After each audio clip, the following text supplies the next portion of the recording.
In this video, we're going to go through a wide receiver checklist and show you 4 different things that all your receivers should be looking for. And if you're a player, what you should be looking for before the ball is snapped, okay? So these are things that we want to make sure that mentally we're checking off as we approach the ball, get set, get in our stance, and then eventually fire off the football, okay? Number 1 is going to be check with the referee before you get lined up. All right, I know this sounds obvious, but what a lot of players will do is they'll wait to get set, then they'll look over to the referee and give them the thumbs up. What we want to do is as you're breaking the huddle, or if you're a high tempo offense where you're not huddling at all, you want to look at the referee, give him the thumbs up that you're on the line of scrimmage before you get set. So as you're jogging towards it, let the referee know I'm on. Or if you're off, okay, wave your hand back. So it's 2 different things. 1, give him the thumbs up, meaning I'm on. Okay, if you're on the line of scrimmage. If you're off the line of scrimmage, wave your hand back. Now, the reason I'm a stickler about this is because referees need to check down the line of scrimmage to see if enough players are on the line of scrimmage, and then they're signaling to the other referee, with the punch back or wherever it may be, that everyone's on the line of scrimmage. If you're waiting to tell the referee that you're on when you're already set, you're losing a second, 2 seconds, which we're going to talk about more in this list. You want to save as many precious seconds before the ball is snapped as possible, because all the quarterback's looking for is that you're on the line of scrimmage and he's getting ready into his cadence to snap the football. So we want to try to buy back some of that time by letting the referee know as we're jogging up the line of scrimmage, hey, I'm on, and then I'm getting set. And again, the biggest thing is we're trying to get back a few more seconds. That way when we get into number 2 on this list, it helps us a lot more. All right, next we're going to talk about the wide receiver stance. So as you're getting set, we want to get in a good 80-20 lean, meaning 80% of our weight is on our front foot, 20% is on our back foot. And the key here is we want to have a good forward shin angle, okay? Meaning I want to have my knee over my toe as I'm leaning forward. So that's one of the biggest key indicators. How do I know I'm 80-20? You'll know when that knee is over your toe as you're leaning forward. All right, and then, of course, get your hands ready to go in case you're going to fight any jams. We'll link down below. I thought Deion Sanders did a great breakdown of the 3 different things that you don't want to do in your stance, with the hands crossed, the foot being too far back, or the foot being too far close. I'll link that in the description below. It was on my Twitter page at Chris Victory. You can go check that out. But I thought it was a good minute and a half video of how he detailed what not to do in a stance. But the biggest thing I want to see is I want to see that good forward lean, chest is over the toes as well, and all of our momentum is coming forward. Remember, the key to a good stance is speed, okay? How can I get out of my stance as fast as possible? That's what you should be thinking.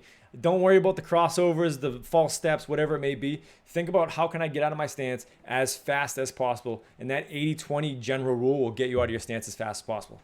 Now, number 3 is going to be we want to assess the leverage, okay? What's that mean?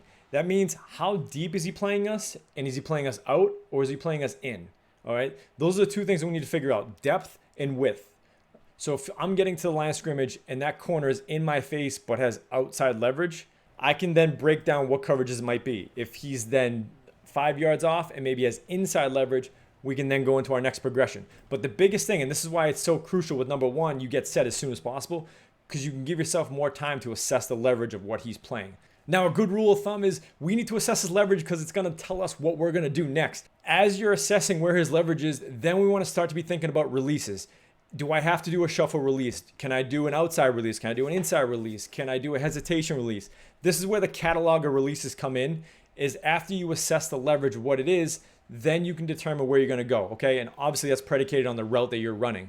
But especially for you younger receivers, I don't want you to, if I'm running a go route, I'm not just getting up and just trying to run straight, okay? I want to assess that leverage. Where is he playing? That way I can stem, stack, and get to where I need to be as fast as possible. The 4th and final is understanding the coverage. So now that we talked about what his leverage is, we then can look at the safeties and understand what the coverage is. So for instance, if I have a corner that's playing outside and he's tilted in, and I have 2 high safeties, probably a cover 2, meaning that soft spot behind the corner, behind the safety, I need to get to. So if a coach says, hey, you're on a go route on this play, or the play call comes in and you're on a go route for that play, you can't just run straight. You need to get to that soft pocket in the cover 2.